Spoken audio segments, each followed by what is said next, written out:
السلام علیکم ورحمۃ اللہ وبرکاتہ۔ سنو طاہرہ سے میں سب کو خوش آمدید۔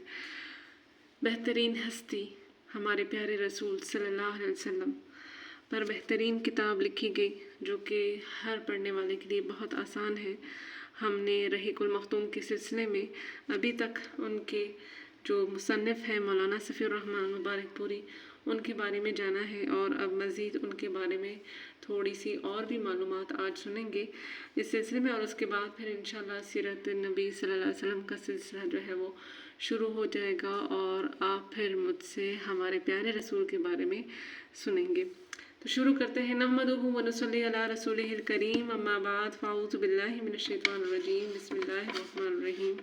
رب اشرح لی صدری ویسر لی امری واحلل عقدۃ من لسانی یفقہوا قولی، ربی یسر ولا تعسر وتمم بالخیر وبک نستعین۔ اللہم صلی علی محمد وعلی آل محمد کما صلیت علی ابراہیم وعلی آل ابراہیم انک حمید مجید۔ اللہم بارک علی محمد وعلی آل محمد کما بارکت علی ابراہیم وعلی آل ابراہیم انک حمید مجید۔ مصنف کہتے ہیں اپنی سرگزشت: الحمدللہ رب العالمین والصلاة والسلام علی سید الاولین والآخرین محمد خاتم النبیین وعلی آلہ وصحبہ اجمعین، اما بعد۔ چونکہ رابطہ عالم اسلامی نے سیرت نویسی کے مقابلے میں حصہ لینے والوں کو پابند کیا تھا کہ وہ اپنے حالات زندگی بھی قلم بند کرے، اس لیے زیر کی سطور میں اپنی سادہ زندگی کے چند حقائق پیش کر رہا ہوں۔ سلسلہ نسب: صفی الرحمن بن عبداللہ بن محمد اکبر بن محمد علی بن عبد المومن بن فقیر اللہ مبارک پوری اعظم، یہ ان کا نام ہے۔ اور پیدائش: سنت میں میری تاریخ پیدائش 2 جون 1943 درج ہے، مگر یہ تخمینی اندراج ہے، اور تحقیق سے معلوم ہوا کہ پیدائش 1942 کے وسط کی ہے۔ مقام پیدائش موضع حسین آباد ہے، جو مبارک پور کے شمال میں 1 میل کے فاصلے پر ایک چھوٹی سی بستی ہے۔ مبارک پور ضلع اعظم گڑھ کا ایک معروف علمی اور صنعتی قصبہ ہے۔ تعلیم و تعلم: میں نے بچپن میں قرآن مجید کا کچھ حصہ اپنے دادا اور چچا سے پڑھا، پھر 1947 میں مدرسہ دارالتعلیم مبارک پور میں داخل ہوا، وہاں 6 سال رہ کر پرائمری درجات اور مڈل کورس کی تعلیم مکمل کی، اور قدر فارسی بھی پڑھی۔ اس کے بعد جون 1954 میں مدرسہ احیاء العلوم مبارک پور میں داخل ہوا، اور وہاں عربی زبان و قواعد، نحو و صرف اور بعض دوسرے فنون کی تعلیم حاصل کرنی شروع کی۔ 2 سال بعد مدرسہ فیض عام پہنچا۔ اس مدرسے کو اس علاقے میں ایک اہم دینی درسگاہ کی حیثیت حاصل ہے، اور موناد بھنجن قصبہ مبارک پور سے 35 کلومیٹر کے فاصلے پر واقع ہے۔ فیض عام میں میرا داخلہ مئی 1954 میں ہوا۔ میں نے وہاں 5 سال گزارے اور عربی زبان و قواعد اور شرعی علوم و فنون یعنی تفسیر، حدیث، اصول حدیث، فقہ اور اصول فقہ وغیرہ کی تعلیم حاصل کی۔ جنوری 1961 میں میری تعلیم مکمل ہو گئی اور مجھے باقاعدہ شہادت التخرج یعنی سند تکمیل دے دی گئی۔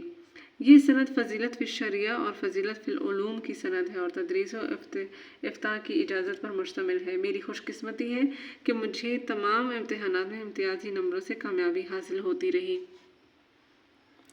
دوران تعلیم میں نے الہ آباد بورڈ کے امتحانات میں بھی شرکت کی۔ فروری 1959 میں مولوی اور فروری 1960 میں عالم کے امتحانات دیے، اور دونوں میں فرسٹ ڈویژن سے کامیاب ہوا۔ پھر ایک طویل عرصے بعد مدرسے سے متعلق جدید حالات کے پیش نظر میں نے فروری 1976 میں فاضل ادب اور فروری 1978 میں فاضل دینیات کا امتحان دیا، اور الحمدللہ دونوں میں فرسٹ ڈویژن سے کامیاب ہوا۔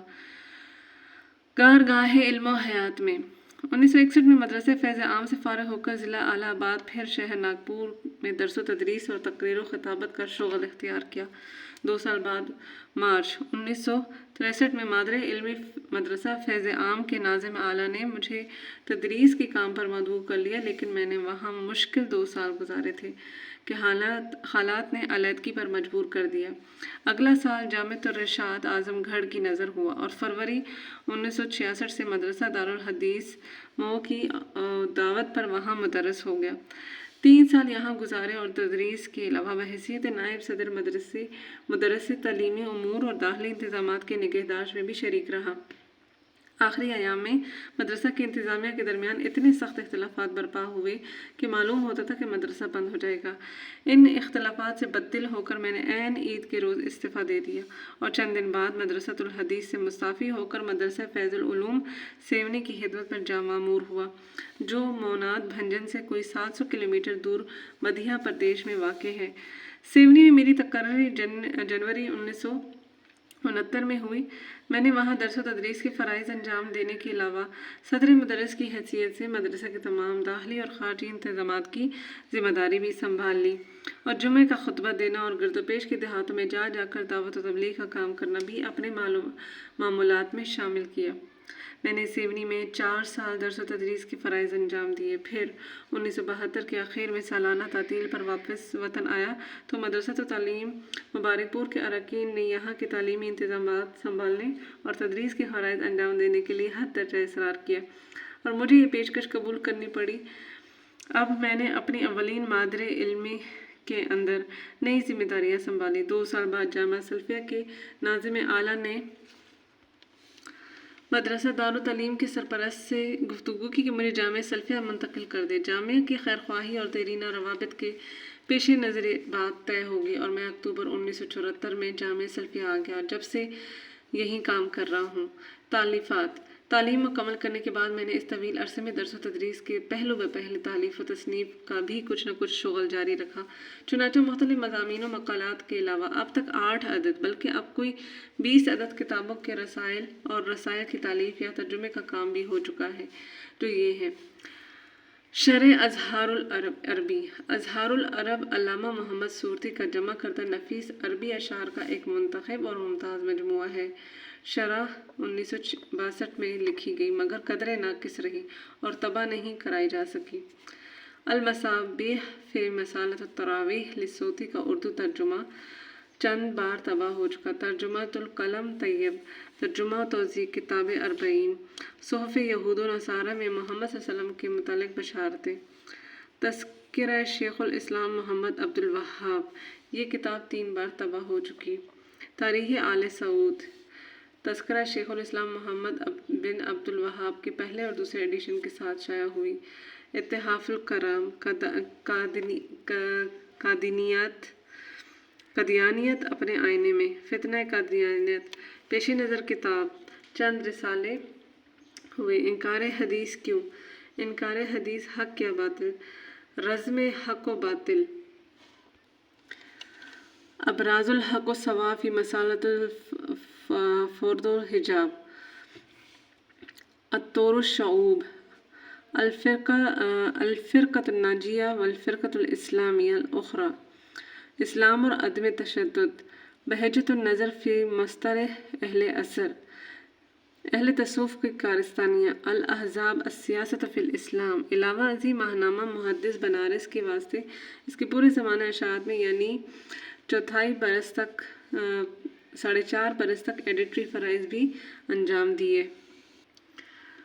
بسم اللہ الرحمن الرحیم۔ یہ بڑی مسرت اور شادمانی کی بات ہے کہ ربیع الاول 1392 ہجری میں پاکستان کے اندر منعقدہ سیرت کانفرنس کا اختتام پر رابطہ عالم اسلامی نے سیرت کے موضوع پر مقالہ نویسی کی ایک عالمی مقابلہ منعقد کرنے کا اعلان کیا، جس کا مقصد یہ ہے کہ اہل قلم میں ایک طرح کی امنگ اور ان کی فکری کاوشوں میں ایک طرح کی ہم آہنگی پیدا ہو۔ میرے خیال میں بہت بڑا مبارک قدم ہے، کیونکہ اس کی اگر گہرائی سے جائزہ لیا جائے تو معلوم ہو کہ در حقیقت سیرت نبوی اور اسوہ محمدی ہی وہ واحد منبع ہے جس سے عالم اسلام کی زندگی اور انسانی معاشرے کی سعادت کے چشمے پھوٹتے ہیں، اور آپ صلی اللہ علیہ وسلم کی ذات بابرکت پر بے شمار درود و سلام ہو۔ پھر یہ میری سعادت و خوشبختی ہوگی کہ میں بھی اس مقابلے میں شرکت کروں، لیکن میری بساط ہی کیا کہ میں سید الاولین والآخرین کی حیات مبارکہ پر روشنی ڈال سکوں۔